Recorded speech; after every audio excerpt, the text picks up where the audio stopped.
How can I configure MX, SPF or Dkim for my Cloudflare domain here on official website? For doing this, what we have to do is simply click on your browser and open it. After that, you can see there is an login option on the right top of the screen. Like if you don't have an account, you can create one. If you have, you can create the login button. Now I will click to the sign in option. Then you can see all the features that I will get within the subscription, free, pro, business and enterprises.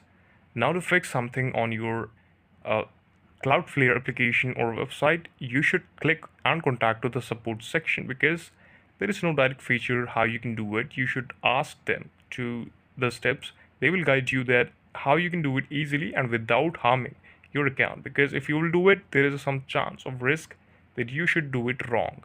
Then yes, it's so important to connect with the customer care center to get all of your queries and answered within you. Now, this is the get started with Cloudflare. Here I have to enter my registered email address and password. Then connect to the support center and then do whatever they say. This is the video. Thank you so much for watching it and please subscribe to the channel.